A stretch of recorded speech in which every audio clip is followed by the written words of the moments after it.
లేఖన భాగంలో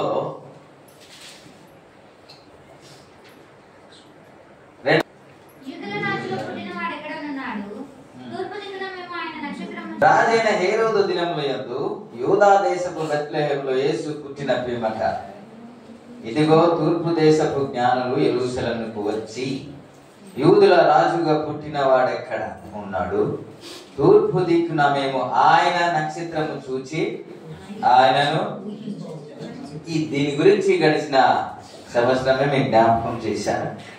కానీ జ్ఞానులు అనగానే మొన్న రెడ్డి గారు కొన్ని మాటలు జ్ఞానుల గురించి జ్ఞాపకం చేశారు. జ్ఞానులు అనగానే బైబిల్ చెప్పిన జ్ఞానులు వేరు కదా. వీరు ఏమైనా సరే చేసినట్టు ఉందా? ఏమైనా వింత కార్యాలు చేసినట్టు ఉందా? ఏదైనా అద్భుత కార్యం చేసినట్టు ఉందా? పోనీ పైకి రాకెట్ పంపించడం ఇలాంటివి చేసినట్టు బైబిల్లో ఉందా?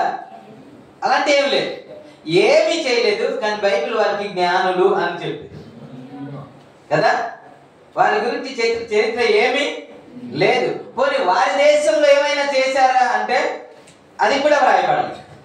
కానీ వారికి మాత్రం ఏమని చెప్పింది? దేనిని బట్టి జ్ఞానులని బైబిల్ చెప్తుంది? ఒకసారి ఎప్పుడైనా ఆలోచించారా అండి? దేనిని బట్టి?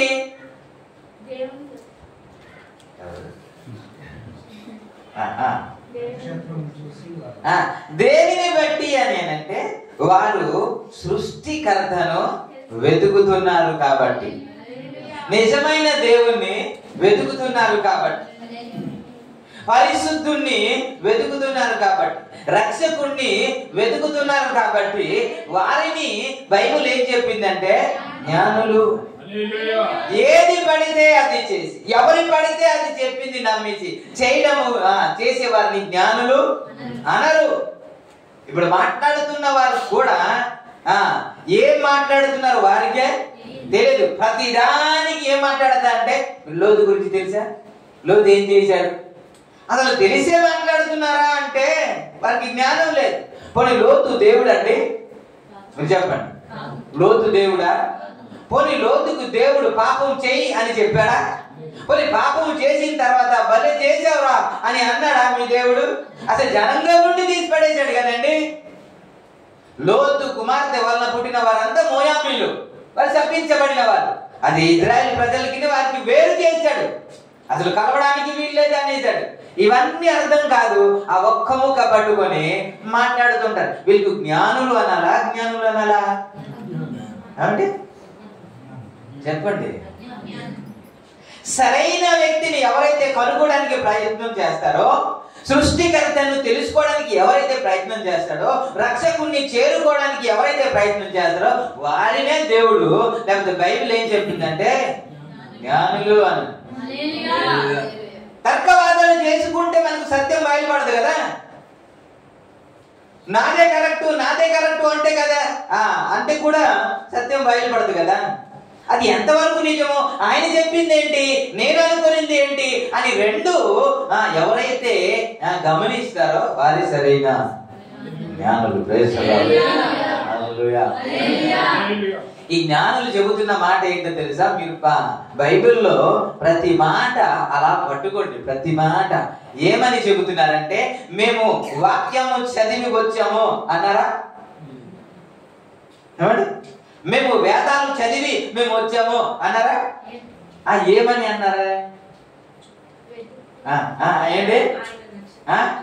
ఆయన నక్షత్రమును చూచి అని, నక్షత్రం చూచి వచ్చాము అన్నారు. కానీ మేము వేదాల్లో చదువుకొని వచ్చాము అనలే.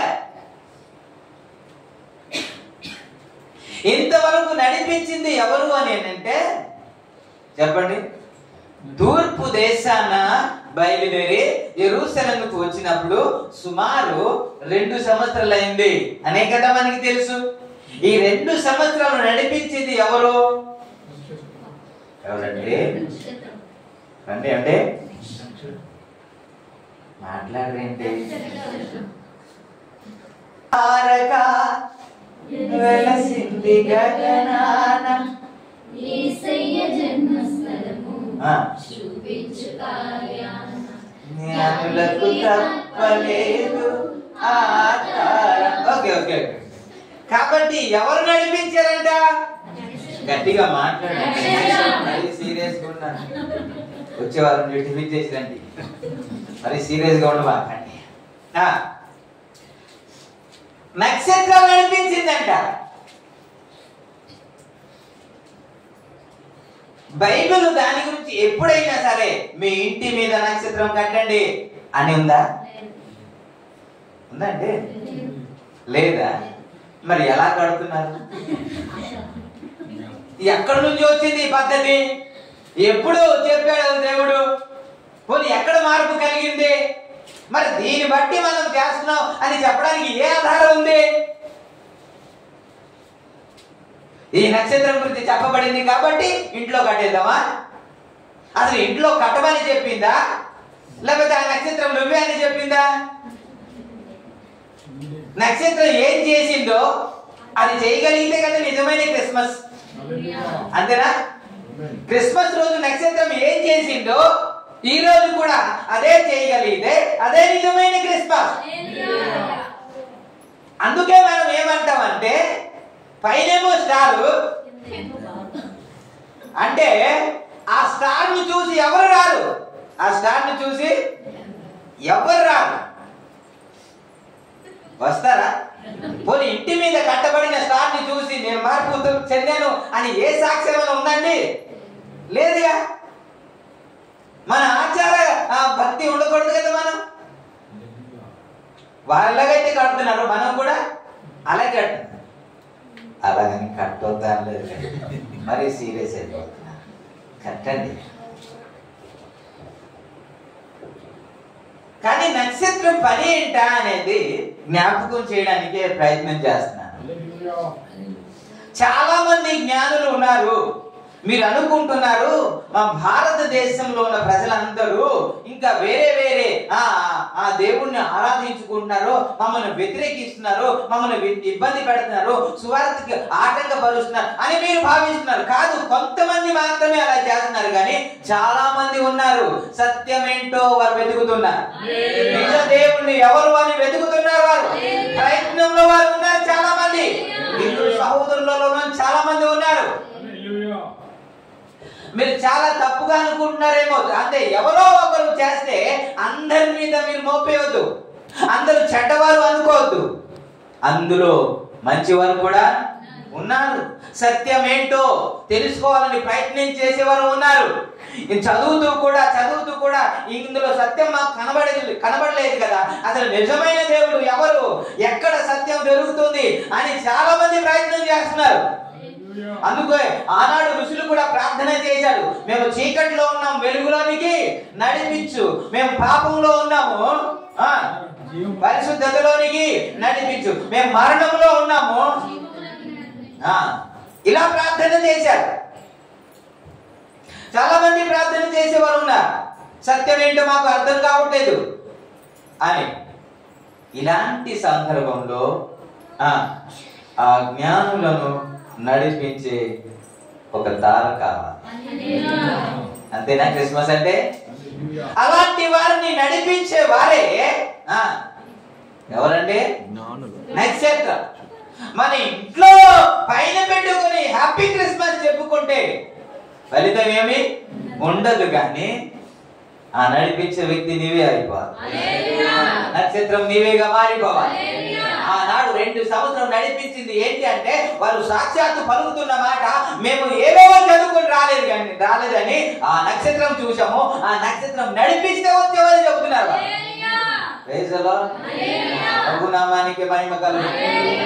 గడిచిన శుక్రవారం నేను చెప్పింది ఏంటంటే కట్టబడాలి. దేవునికి పడిపోయిన ప్రాకారాన్ని కట్టేవారు కావాలి, నెహెమ్యాలు కావాలి. మందిరం పాడైపోయి ఉంది కాబట్టి మందిరాన్ని కట్టేవారు కావాలి అని జ్ఞాపకం చేశాను. ఈ రోజు నేనంటాను, ఈ రోజు క్రిస్మస్ క్రొత్త బట్టలు లేకపోతే స్టార్లు లేకపోతే ఇంకొకటి చేసుకోవడం కాకుండా ఆ స్టారే మనం అయిపోవాలి. మనమే అనేక మందిని నడిపించే వ్యక్తిగా మారిపోవాలి. నేను పరలోకం వెళ్ళాను, వెళ్ళిన తర్వాత చాలా సంవత్సరాల తర్వాత క్రిందట నేను వెళ్ళాను. నేను రైల్వే స్టేషన్ లో నిలబడి ఉన్నాను, నాతో పాటు చాలా మంది ఉన్నారు.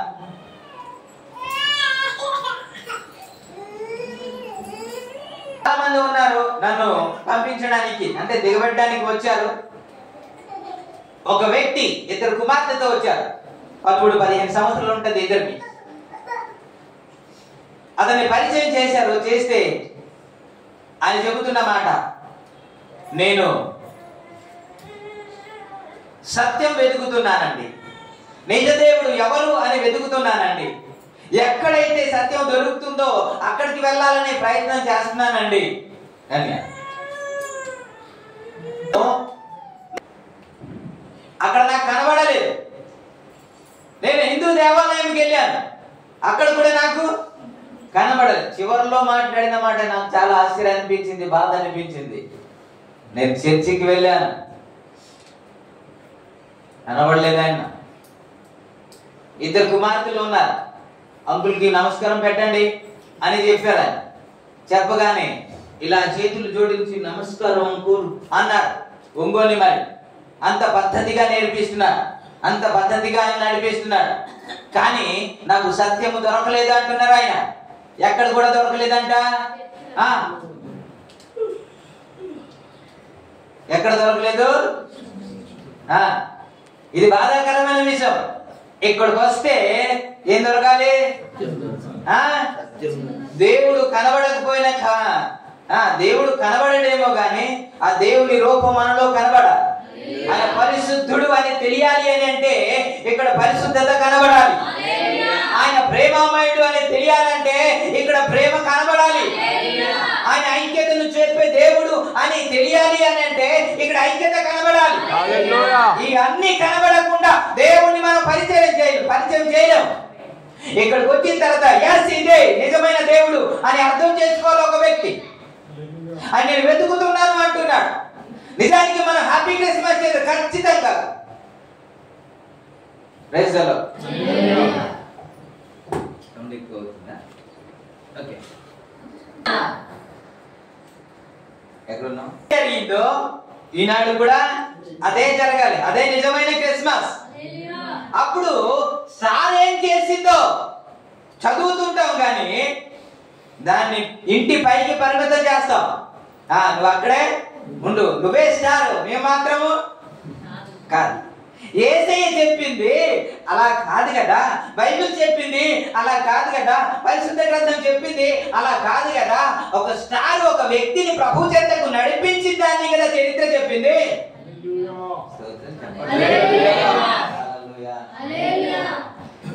అందుకే చెబుతున్నాను, నిజమైన దేవుని ఉద్దేశం ఏమిటి అని అంటే ఎవరైతే అనేక మందిని నడిపిస్తారో వారి గురించే దేవుడు ఎదురు చూస్తున్నాడు. అదే గ్రంథంలో కూడా అదే ఉంది కదా. మీరు తరచుగా చదువుతున్నాను 12:3 ఎవరైతే అనేక మందిని ప్రభు వైపు త్రిపుతారో వారు నక్షత్రం వలె ప్రకాశిస్తారు అనే మాట కదా మనం చూస్తాం, తరచుగా చదువుతున్నప్పుడు కదా. కాబట్టి నక్షత్రం అంటే ఏమిటి? కొంతమందిని నడిపించేది. మీరు చాలా ధీమాగా ఉంటున్నారేమో. ఒక సీరియస్ మాట మీకు జ్ఞాపకం చేస్తా.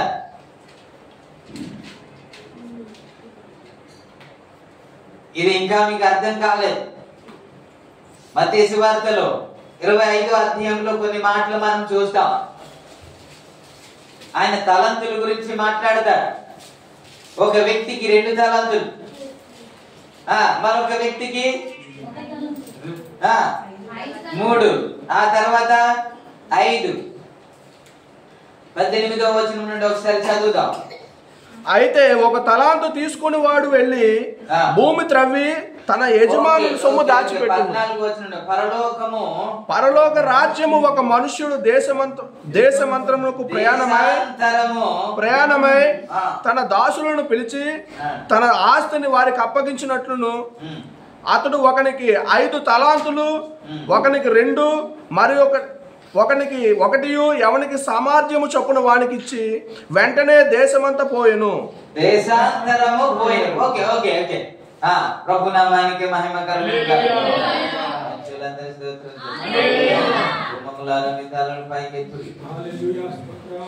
మహిమ గల రాజు నిమగ్నమైపోతున్నాడు. అయ్యా ఎప్పటి రికార్డింగ్ చేస్తున్నారు కదా, కావాలంటే పక్కకి ఇచ్చారని చెప్పారు. ఎవరికి ఇచ్చారు అని చెప్పలే. ఎవరికి ఇచ్చారని పేరుందా? దైవ సేవకులు ఇచ్చారని పేరుందా? సంఘ పెద్దలకి ఇచ్చారని పేరుందా? లేదు కదా. అందరికీ ఇవ్వబడింది. అందరికీ తలంతు ఇచ్చాడు. తలంతు ఇచ్చిన వాడు వెళ్ళిపోయాడు కదా. వెళ్ళిపోయిన వాడు తిరిగి వస్తాడా? ఒకసారి అపోస్తుల కార్యం 1వ అధ్యాయంలో వ్రాయబడిన మాట ఒకసారి చూద్దాం. ఆయన తిరిగి ఆయన దేశాంతరం వెళ్ళిపోయాడు అన్నమాట చూస్తాం. కొంతమందికి ఒకరికేమో 5, ఒకరికేమో 2, ఒకరికేమో 1 ఇచ్చి ఎవరి సామర్థ్యము కలది వారికి తలంతు ఇచ్చి ఆయన దేశాంతరం వెళ్ళిపోయారంట. దేశాంతరం వెళ్ళిపోయిన వాడు ఒక దినాన రాబోతున్నాడు. దేవునికి స్తోత్రం. అందుకే మనం ఎదురు చూస్తున్నాం ఆయన వస్తాడని.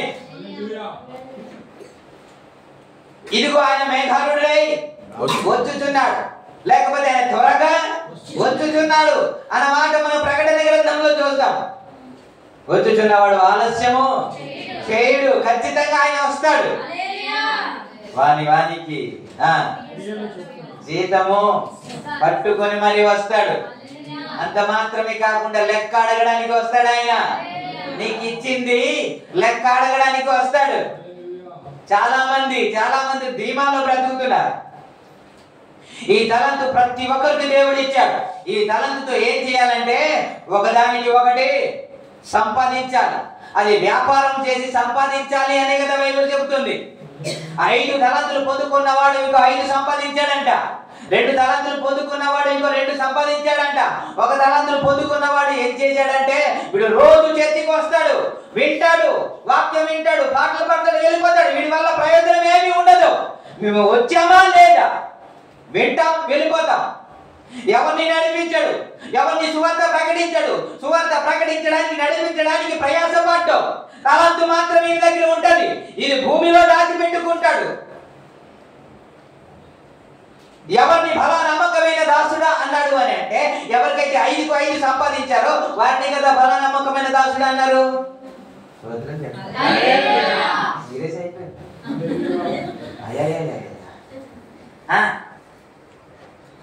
నమ్మకమైన దాసుడు నుంచి నా సంతోషంలో మీరు బాలిభాగస్తులు కండి అన్నాడు. ఎవరైతే ఈ మాట ఒకసారి మీరు చదువుతారు.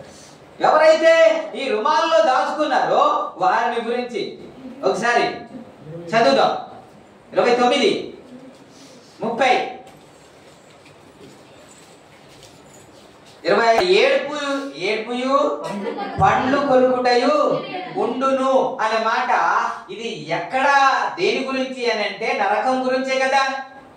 నరకం గురించి కదా మాట్లాడుతున్నాడు. ప్రభునామానికి హల్లెలూయా, స్తోత్రం.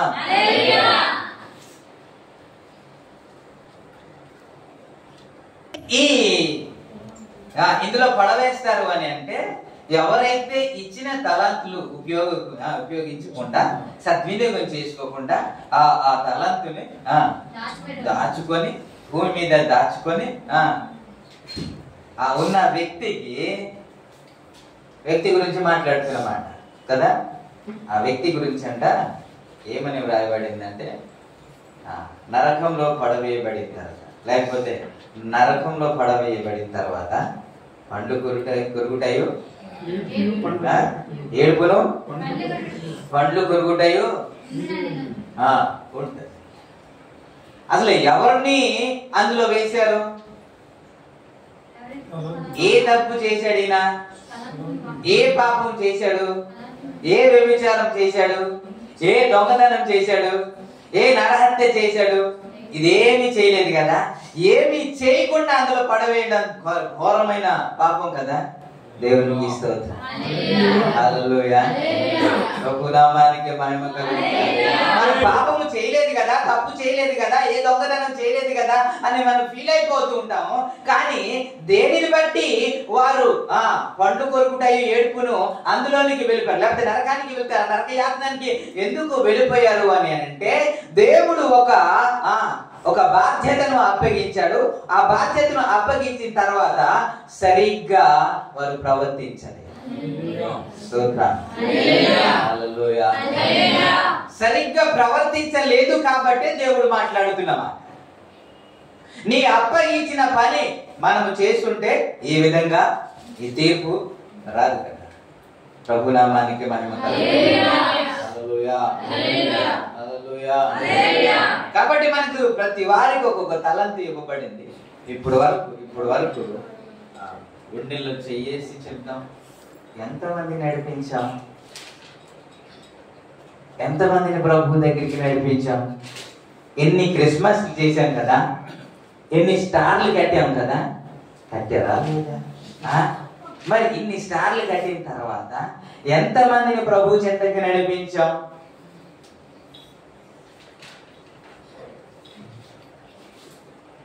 ఒక్క వ్యక్తినైనా ప్రభు చెంతకి నడిపించాలి కదా. ఆ తలాంతు ఇచ్చిన తర్వాత ఒక వ్యక్తినైనా నువ్వు నడిపించామని అడుగుతాడు కదా. అడగడండి, ఇచ్చేవాడు అడగడా? అడిగిన తర్వాత మన సమాధానం ఖచ్చితంగా చెప్పాలి కదా. మనమంటూ మనమే వస్తున్నామా, ఇంకొకరిని ఇప్పుడంటే ఒక్క వ్యక్తినైనా నడిపించామా అని అంటే చరిత్రలో ఇప్పటి వరకు మనం రావడమే కష్టం, మన కుటుంబం రావడమే కష్టం. ఇంకో క్రొత్త వ్యక్తిని ప్రభు సన్నిధికి నడిపించడం కష్టం కదా. కానీ వింతైన తారక అని అంట.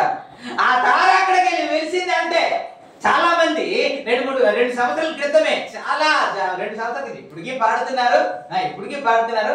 అప్పుడు ఇంకా వైజాగ్ అంతా మారుమోగిపోయింది. ఏంటంటే బెత్లెహేములో సందడి. ఎక్కడ సందడి? బస్సుల భాగంలో. ఇక్కడ కాదు, దేవునికి స్తోత్రం. మన ఇంట్లో కాదు, దేవునికి స్తోత్రం. మన కుటుంబంలో కాదు, దేవునికి స్తోత్రం. ఎక్కడ సందడి? ఎక్కడెక్కడెక్కడెక్కడ? అక్కడ సందడి, ఇక్కడ కాదు, దేవునికి స్తోత్రం. ఎందుకు అక్కడ సందడి? అక్కడ పుట్టాడు కాబట్టి. ఎందుకు ఇక్కడ సందడి లేదు? ఇక్కడ పుట్టలేదు కాబట్టి. ఆ స్టార్ గురించి మాట్లాడుతున్నాము, ఇంట్లో స్టార్ కడుతున్నాం, కానీ ఆ స్టార్ లాగా మనం జీవించాలని బైబిల్ గ్రంథంలో రాయబడింది అని స్టార్ లాగా మనం ప్రవర్తించను కదా. ఒక్క వ్యక్తిని నడిపించాలని అనేక మంది జ్ఞానులు ఉన్నారు కాబట్టి, ఇంకా దేవుడు వెతుకుతున్నారు కాబట్టి, పరిశుద్ధిని వెతుకుతున్నారు కాబట్టి, నేనే ఒక వ్యక్తిని నడిపించే వ్యక్తిగా నేను ఉంటాను, నడిపించే కుటుంబంగా ఉంటానని ఎవరు తీర్మానం చేసుకుంటాం?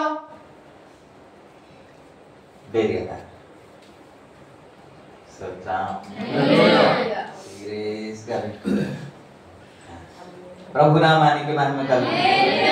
హల్లెలూయా.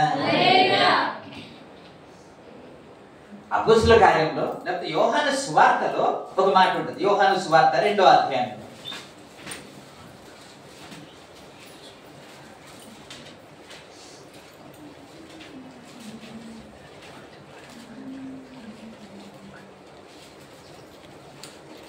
చదువుదాం. 1వ అధ్యాయము 40వ వచనం చదువుదాం ఒకసారి.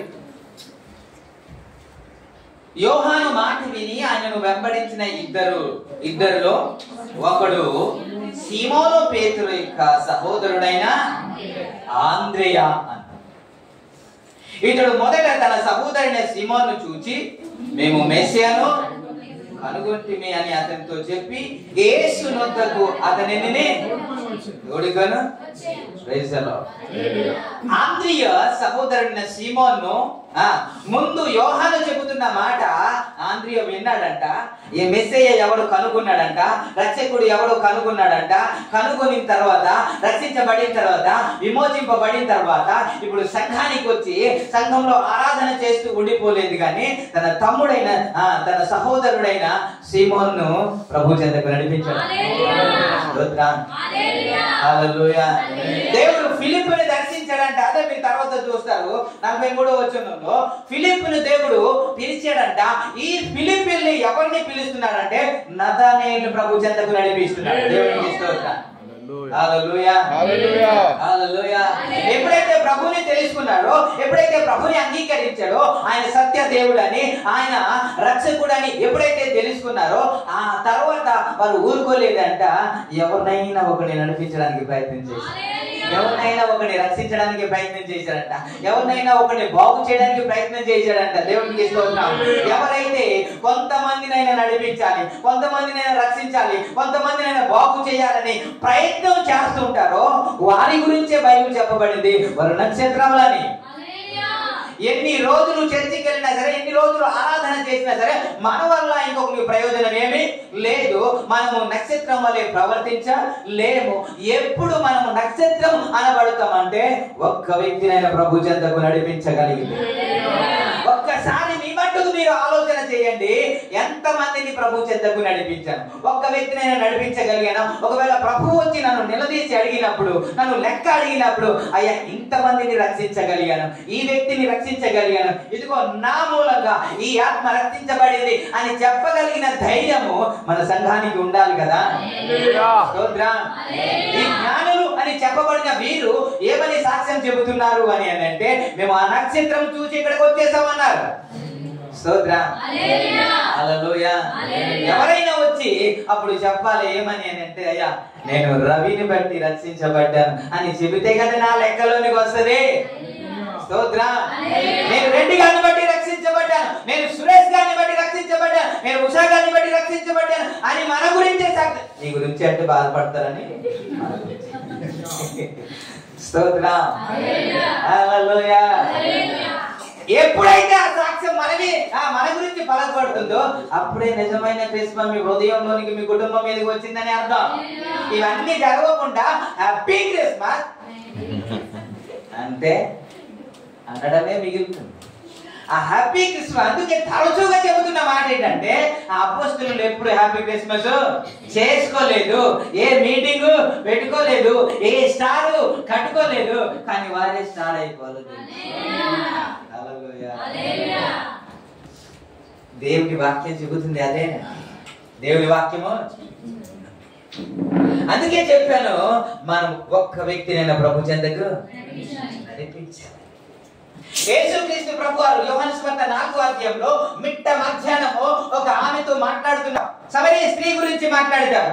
ఆమె చాలా చిన్నగా మాట్లాడతాం ఆమె గురించి, కానీ ఆమె చేసిన ఆ గొప్ప కార్యం ఏంటో మనం గుర్తించాం. యేసయ్య మాట్లాడిన తర్వాత నువ్వు ఊరెళ్ళి సువార్త చెప్పొచ్చు కదా, అనేక మందిని నడిపించవచ్చు కదా అని ప్రభు ఎప్పుడైనా చెప్పాడంటే, ఆమె చెప్పారంటే ఎప్పుడైనా మీ గ్రామానికి వెళ్ళి అనేక మంది చావచ్చు కదా, నేనే మెస్సీయా అని చెప్పొచ్చు కదా అని ఎక్కడా చెప్పలేదండి.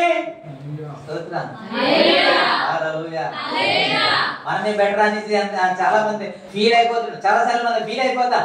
కానీ ఒకసారి ఆమె చేసిన పని 28, 29, 30 వచనంలో మనం చూస్తే, ఆ స్త్రీ తన కుండను విడిచిపెట్టి ఊరిలోనికి వెళ్ళి, మీరు వచ్చి నేను చేసినవన్నీ నాతో చెప్పిన మనుషుని చూడుడి, ఈయన క్రీస్తు కాడా అని ఆ ఊరి వారితో చెప్పగా, వారు ఊరిలో నుండి బయలుదేరి ఆయన యొద్దకు వచ్చుచుండిరి అన్నమాట. సింపుల్ గా రాశారు. మీరు పిలుస్తున్నారా లేదా? ఏమండి, మీరు చర్చికి రమ్మని పిలుస్తున్నారా లేదా? అనండి. లేదా?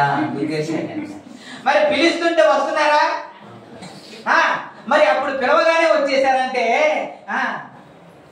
నిజమేనా? పిలవగానే వచ్చేసారు? ఇలా పిలవగానే వచ్చేస్తారా? ఇప్పుడు ఎలా ఉందో అప్పుడు కూడా అంతేనండి. కానీ వారు వచ్చే వరకు ప్రయాసపడింది. దేవునికి స్తోత్రం. నువ్వు చెప్పిన మాట ఏంటి? నీ గురించి అసలు ఆమె చెప్తేనే వినరండి. తన క్యారెక్టర్ అలాంటిది. నువ్వు చెప్తే మేము వినాలి అని కూడా అనొచ్చు. అలాంటి పరిస్థితిలో ఆమె చెప్పింది నిజమే.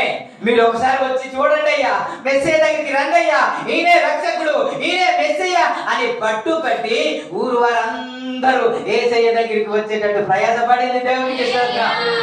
హల్లెలూయా. ఎవరైతే ఏంటండి అనేక మందిని ప్రభు చెంతకు నడిపించడానికి ప్రయాసపడింది. మీ మాట వినవు మేము, అసలు నువ్వు చెప్పింది మేము నమ్మవు అనేవారు ఉంటారు. అయ్యా నమ్మండి అయ్యా, అయ్యా నమ్మండి అయ్యా, నిజం చెబుతున్నాను, ఒక్కసారి వచ్చి చూడండి అయ్యా, ఒక్కసారి దేవుని సన్నిధికి రండి అయ్యా, వస్తే కదా మీకు తెలుస్తుంది ఆయన రక్షకుడా కాదా అని, ఆయన పరిశుద్ధుడా కాదని, ఆయన నీతిమంతుడా కాదని, ఆయన యథార్థవంతుడా కాదని వస్తే కదా తెలుస్తుంది అని బ్రతిమిలాడి అందరినీ ఊరు అందరినీ తీసుకొచ్చేసిందండి దేవునికి స్తోత్రం.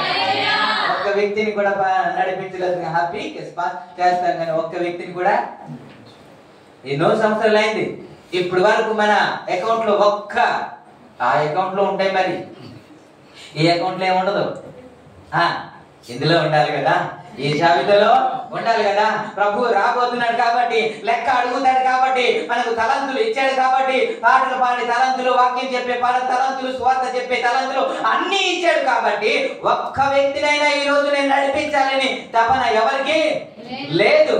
కానీ ఒక్క డ్రెస్ అయినా కొనుక్కోవాలని తపన మాత్రం. కొత్త డ్రెస్ లేకపోతే హడావిడి చేద్దాంగా. అదే చెబుతున్నాను, కొత్త డ్రెస్ వేసుకున్నారా అపోస్తలులు? వేసుకున్నారా? అలాగని వేసుకోద్దు అనట్లేదు. ప్రాముఖ్యమైనది ఏమిటి అని అంటే నక్షత్రం లాగా ఆమె సాక్ష్యం చెప్పిందంట. ఆమె సాక్ష్యం చెప్పింది. అపోస్తలుల కార్యంలో 1:8 అనుకుంటా, మీ మీదకి వచ్చినప్పుడు మీరు శక్తి పొందేవారు కాబట్టి మీరు యెరూషలేములోను, యూదయలోను, సమరయలోను, భూదిగంతమును అంతటా ఏమై ఉంటారు? సాక్షులై ఉంటారు. అనేక మంది సాక్షిగా నిలబడతారు అన్నమాట. మీరు అదే యోహాను సువార్తలో మీరు చూస్తే 39వ వచనంలో నేను చేసినవన్నీ నాతో చెప్పినని సాక్ష్యం ఇచ్చిన స్త్రీ యొక్క మాటను బట్టి ఆ ఊరిలోను సమరయలో అనేకులు ఆయన యందు ఎవరిని బట్టి ఇది?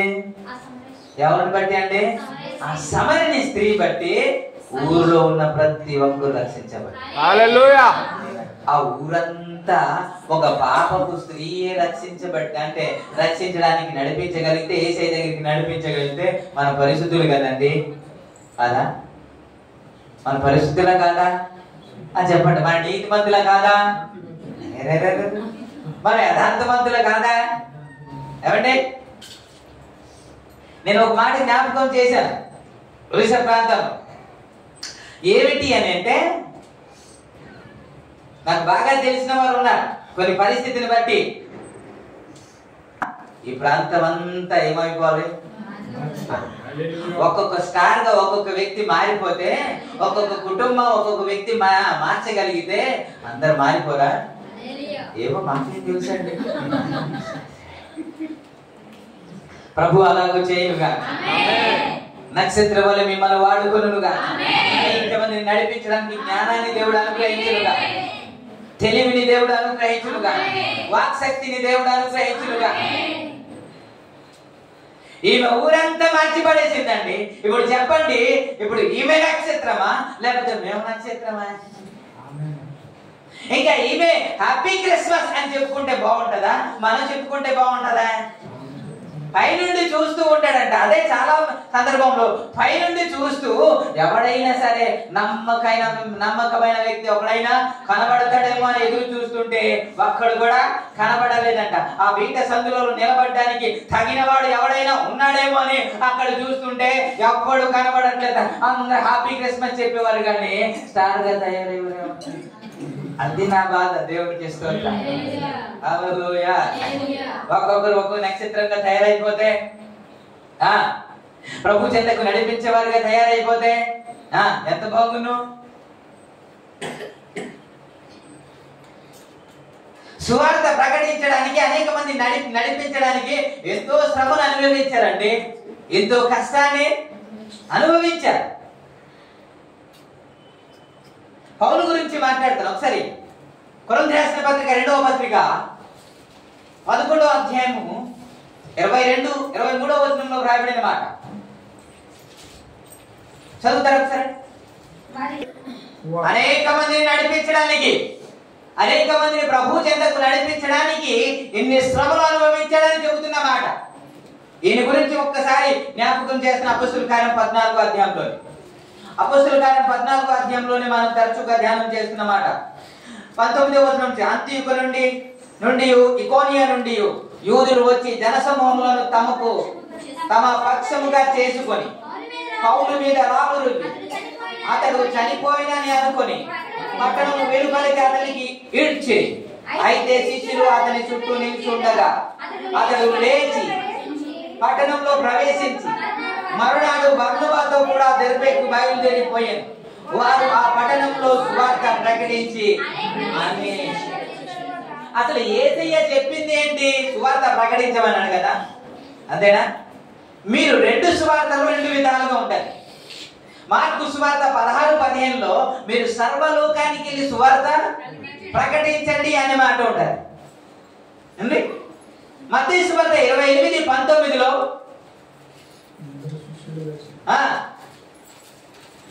మీరు సర్వ సృష్టికి వెళ్ళి సువార్త ప్రకటించి నాకు శిష్యులుగా, ఒకసారి చదవండి. ఇక్కడ సువార్త ప్రకటించండి అని లేదు, మార్కు సువార్తలో సువార్త ప్రకటించండి అని కదా. ఇక్కడేమో శిష్యులుగా చెయ్యండి అని, అక్కడేమో సువార్త ప్రకటించండి అని. కాబట్టి రెండు వేరు వేరుగా చూడకూడదు, రెండు కలిపితేనే సంపూర్ణ సువార్త అవుతుంది. దేవునికి పౌలు చేసింది ఏమిటి అని అంటే ఆ పట్టణానికి వెళ్ళి సువార్త ప్రకటించి అనేకులను శిష్యులుగా చేసేను అన్నమాట. ఈజీయా శిష్యులుగా చేయడం ఈజీయా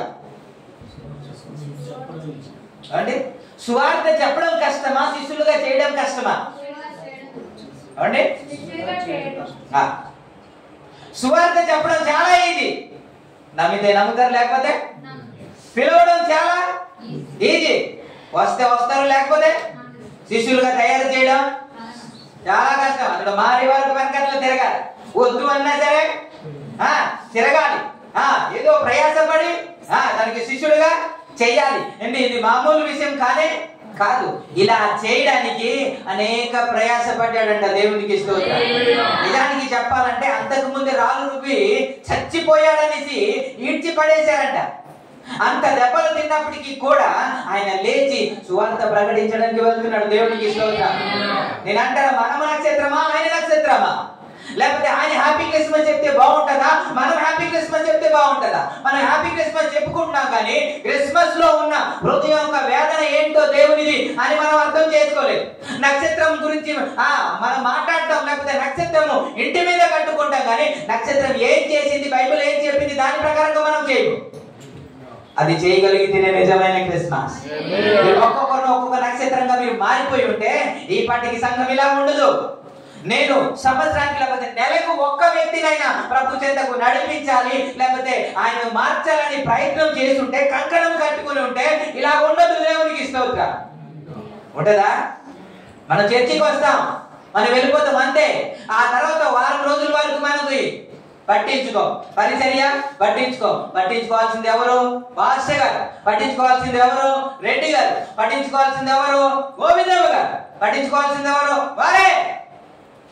మనకు కాదండి. మనకు దేవుడు ఈ తలంతా ఇవ్వలేదా? మనకు సువార్త ప్రకటించమని చెప్పలేదా? మీరే నక్షత్రం అని మన గురించి చెప్పలేదా? వారి గురించి చెప్పబడిందా? కాదు కదా. మనం కూడా నక్షత్రమే. దేవునికి హల్లెలూయా. కాబట్టి అక్కడ నుంచి పీకేసి మనమే నక్షత్రంగా ఉండిపోవాలి. ప్రభు నామానికి మహిమ కలుగును. ఆ విధంగా మనము మారిపోవాలి. ఈ వ్యక్తి అంట ఒకసారి 18వ అధ్యాయంలో రండి. అపొస్తలుల కార్యము 18వ అధ్యాయము 26వ వచనంలో ఆయన గురించి సాక్ష్యం చెబుతున్నారు. అయితే చేతులతో చేయబడిన దేవతలు కావని ఈ పౌలు చెప్పి, అపొస్తలుల కార్యము 19వ అధ్యాయము 26వ వచనం చెప్పి ఎఫెసులో మాత్రమే కాదు, దాదాపు ఆసియానంతటా బహుజనములను ఒప్పించి నింపి ఉన్న సంగతి మీరు చూచి. కాబట్టి ఆయన సాక్ష్యం చెప్పట్లేదండి, ఆయన గురించి వేరే వాళ్ళు చెబుతున్నారు, ఆయన గురించి శత్రువులే చెబుతున్నారు. శత్రువుగా భావించుకుంటున్నా వారే మాట్లాడుతున్నారు పౌలు గురించి. దేవునికి స్తోత్రం. ఏం చేశాడంట? ఆసియా ఖండంలోనే అందరిని తిట్టి పడేశాడంట ప్రభు. హల్లెలూయా. ఎంతగా ప్రయాసపడి ఉంటాడు ఒకసారి ఆలోచించండి. అందుకే అపొస్తలుల కార్యంలోనే 20:31 రాయబడిన మాట,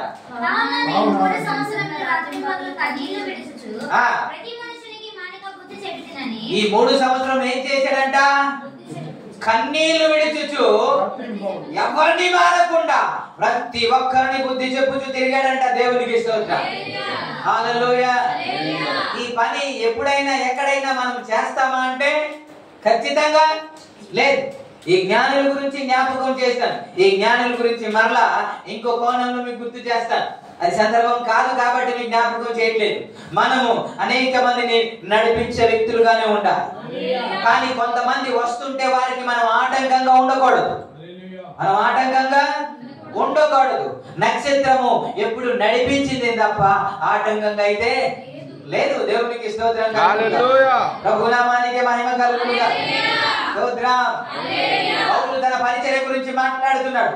నేను 3 సంవత్సరం రాత్రి పగలు మనకు సమయం ఉంటే వెళ్తాం, సమయం లేకపోతే రాము. ఇక్కడ అనౌన్స్ చేయబడుతుంది. ఈ రోజు ఈ వారం అంతా ఏమేమి ఉందో, ఏ ప్రేయర్ ఉందో ప్రతిదీ చెప్పబడుతుంది. అయినా రాము. మనం క్రైస్తవులని చెప్పుకుంటున్నాం, మేము పరిచర్య చేస్తున్నామని చెప్పుకుంటున్నాం. పరిచర్య ఉంది కదా, ఎందుకు రాలేదంటే ఇది సమస్య అని అంట. పౌలుకి పని చేయట్లేదండి. పౌలు పని చేస్తూ పరిచర్య చేశాడు. పౌలు పని చేస్తూ పరిచర్య చేశాడు. తన సొంత డబ్బులతో ఖర్చు పెట్టుకుని ఆయన పరిచర్య చేశాడు. ఆయన ఎవరి మీద ఆయన ఆధారపడలేదు. తనతో ఉన్న వారి గురించి, తన గురించి కష్టపడి పరిచర్య చేశాడు. దేవునికి స్తోత్రం. హల్లెలూయా. అలాంటి సందర్భంలో పలుకుతున్న మాట, నేను రాత్రి పగలు కష్టపడ్డాను అని అంట. రాత్రి పగలు కష్టపడి అనేకుల దగ్గరికి వెళ్ళాను, అనేకులు బ్రతిమలాడాను, బుద్ధి చెప్పాను, ఎవరిని వదలలేదు, ఎవరిని మానలేదు అని సాక్ష్యం చెబుతున్నాడు ఆయన.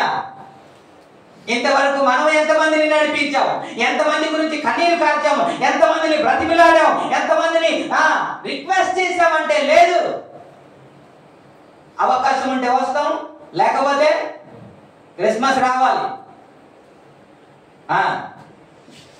మొక్కలు మిల్ల మెరిసి. ప్రభు నామానికి మహిమ కలుగును. నక్షత్రం కట్టండి, క్రొత్త బాటలు వేసుకోండి, పిండి వంటలు తినండి, నేను కాదనట్లేదు. దానితో పాటు ఇది కూడా చేయండి, దానితో పాటు ఇది కూడా చేయండి అంటున్నాను. నక్షత్రం ఇంటి మీద పరిమితం చేయొద్దు. అది నడిచే నక్షత్రంగా తయారైపోవాలి, నడిపించే నక్షత్రంగా తయారైపోవాలి. నీకు ఏ తలంతు ఉందో ఆ తలంతు ప్రభు కొరకు వాడటానికి ప్రయత్నం చేయాలి. స్తోత్రం. నాకు రాదు, అవ్వదు, చేయలేను అనవద్దు. నీకు ఏదో ఒక తలంతు దేవుడు ఇచ్చి ఉంటాడు. ఆ తలంతు ప్రభు కొరకు వాడబడితే అదే క్రిస్మస్. ప్రభు దాన్ని బట్టే ఆనందిస్తాడండి. అదే కదా గడిచిన వారంలో మీకు జ్ఞాపకం చేసిన హత్య గ్రంథంలో 1వ అధ్యాయం 8వ వచనంలో, మీరు పర్వతములెక్కి మ్రాను నరికి తీసుకొచ్చి నా మందిరమును కట్టిన ఎడల నేను దాని యందు నేను సంతోషిస్తానన్న మాట మనం చూస్తాం. మందిరము కడితే దేవుడు సంతోషిస్తాడు, ఒకరిని నడిపిస్తే దేవుడు సంతోషిస్తాడు. మన మట్టుకు మనం వచ్చి, మన మట్టుకు మనం ఆరాధన చేసి, మన మట్టుకు మనం వెళ్ళిపోతే ప్రభు సంతోషించడు. మనము మన మట్టుకు మనం ఆశీర్వాదకరంగా ఉండకూడదు, మనం ఇంకొకరికి ఆశీర్వాదకరంగా ఉండాలి. అబ్రహాం ఆశీర్వాదం కూడా అంతే. ఏంటి అంటే, నువ్వు అనేకులకు ఆశీర్వాదకరంగా ఉంటావన్న. మీరు కూడా అనేకులకు ఆశీర్వాదకరంగా మారాలన్న ఆశ ప్రభు అలాగూ చేయునుగా. స్తోత్రం. ప్రభు మీ అందరినీ దీవించునుగా, అనేకుల్ని నడిపించే వ్యక్తిగా ప్రభు చేయునుగా. స్తోత్రం. ప్రయాసపడండి ప్రభు చెంతకు నడిపించడానికి. అనేక మంది ఒక్క వ్యక్తినైనా ప్రభు చెంతకి నేను నడిపించాలి. ఎందుకు అని అంటే దేవుడు లెక్క అడుగుతాడు. దేవుడు లెక్క అడుగుతారు. చర్చికి రావడం వేరు, పాటలు పాడడం వేరు, ఆరాధన చేయడం వేరు, వాక్యం చెప్పడం వేరు, కీర్తన ధ్యానం చేయడం వేరు, ఒక వ్యక్తిని ప్రభు చెంతకు నడిపించడం వేరు. ఏమండి, మనం వాక్యం చెప్పేసి ఆరాధన చేసి కీర్తన ధ్యానం చేసి వెళ్ళిపోతే ప్రభు సంతోషిస్తాడా? ఇంకొకరు నడిపించకూడదా? ఇంకొకటి సువార్త చెప్పి ప్రభు చెంతకు నడిపించకూడదా? ఒక బ్రతుకు మారేటట్టు మనం ప్రయాస పడకూడదా? దీని మీద దేవుని ఉద్దేశం కాదా ఇది? మనం ఎందుకు మనం సంతోషించేస్తున్నాం దేనికి అని అంటే చర్చికి వచ్చేసాం. ఒకప్పుడు టైంకి వచ్చే వాళ్ళం కాదు, ఇప్పుడు టైంకి వస్తున్నాం. అప్పుడు పాడే వాళ్ళం కాదు, ఇప్పుడు పాడుతున్నాం. అప్పుడు ప్రార్థన చేసే వాళ్ళం కాదు, ఇప్పుడు ప్రార్థన చేస్తున్నాం. ఓకే, నేను కాదన్ను, మంచిదే, ఇది చెయ్యండి, కానీ ఒక్క వ్యక్తిని నేను నడిపించడం. హల్లెలూయా. స్నేహితులు ఉన్నారుగా, మీకు తెలిసిన వాళ్ళు ఉన్నారుగా, మీకు ఎరుగు పొరుగు వాళ్ళు ఉన్నారు కదా, నశించిపోతున్నారు కదా, వారి గురించి భారం మనకి ఉండాలి కదా. జ్ఞానులు చెబుతున్న సాక్ష్యం ఏంటో తెలుసా? మేము ఆ నక్షత్రం చూసి